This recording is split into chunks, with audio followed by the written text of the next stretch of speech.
ये कांग्रेस और इंडी गठबंधन है जो मानवता के विरुद्ध आचरण करता है, अराजकता फैलाता है, हर समाज विरोधी और राष्ट्र विरोधी गतिविधियों को ये प्रश्रय देते हैं और इनके संबंध पंजाब में किन लोगों से हैं जो भारत विरोधी गतिविधियों में लिप्त हैं।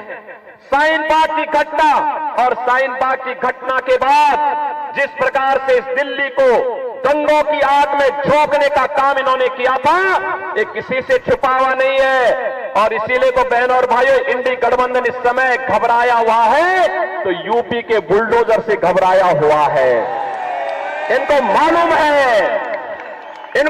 है कि इन दंगाइयों का उपचार उत्तर प्रदेश के पास है और उत्तर प्रदेश का बुलडोजर जब इन माफिया और दंगाइयों के ऊपर चढ़ता इनकी छाती को रौंदते हुए आगे बढ़ता है तो बहन और भाइयों, उत्तर प्रदेश में 7 वर्ष से कोई दंगा नहीं हुआ। जब राम जन्मभूमि का फैसला आ रहा था तब भी ये कहते थे कि राम जन्मभूमि का फैसला आ गया तो दंगा हो जाएगा, खून की नदियां बह जाएंगी। मैंने कहा देखो, ये नए भारत का नया यूपी है, अब दंगा नहीं होगा, एक पत्ता भी नहीं मिलेगा। आज आप देखते होंगे यूपी के अंदर, अरे दंगे की बात तो दूर, अब सड़क पे नमाज भी नहीं पढ़ी जाती है। अब तो यूपी के अंदर मस्जिदों के माइक भी उतर चुके हैं। लोग भूल गए हैं कि कभी चिल्लाहट से किसी को परेशानी भी होती थी। एक तरफ भारतीय जनता पार्टी है जो देश को सम्मान भी दे रही है, सुरक्षा भी दे रही है, विकास के बड़े बड़े कार्य भी कर रही है, गरीबों के कल्याण के लिए भी कार्य कर रही है, सरकार भी कार्य कर रही है और सरकार के सांसद और सरकार के जुड़े हुए जो जनप्रतिनिधि हैं वे भी जनता जनार्दन की सेवा के लिए अपने आप को समर्पित भाव के साथ कार्य कर रहे हैं।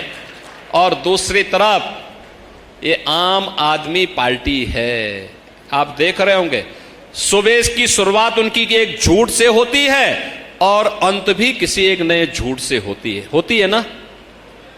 मुझे एक बात बताओ, आम आदमी पार्टी का गठन किसके लिए हुआ था? इसका गठन हुआ था अन्ना जी के अभियान था भ्रष्टाचार के खिलाफ और वह आंदोलन था कांग्रेस के खिलाफ, था ना।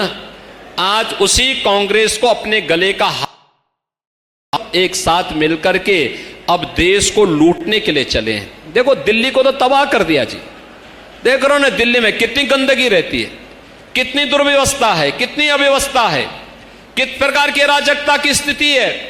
क्या बना दिया इन्होंने देश की राजधानी को। बहनों और भाइयों, इस प्रकार की सस्ती राजनीति होगी, मूल्य और आदर्शों से इधर हट करके लोग देश की कीमत पर राजनीति करना चाहते हैं और कहां ले जाना चाहते हैं इस देश को। इनकी सनातन धर्म में निष्ठा नहीं, ये देश के संसाधनों को लुटवा करके किस तरीके की अराजकता पैदा करना चाहते हैं।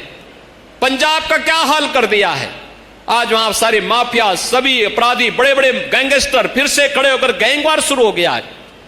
मैं भी चंडीगढ़ से आ रहा हूं, लोग क्या चिल्ला रहे हैं, कह रहे साहब हालत खराब है। हमने कहा चिंता मत करो, एक बार भाजपा को मौका दे दो और मुझे एक बार बोल दो ना, मैं इनको सबको ठीक करके एक जगह टांग करके सबको मिर्च का झोंका लगा के ठीक करवा देता हूं। आपने देखा होगा यूपी के भी माफिया को, यूपी के भी बड़े बड़े माफिया को ये लोग ला करके पंजाब में ठहराए थे। मैं सुप्रीम कोर्ट तक लड़ा और सुप्रीम कोर्ट से लड़ करके उसको वापस ले गया और अभी वह भी राम नाम सत्य हो गया।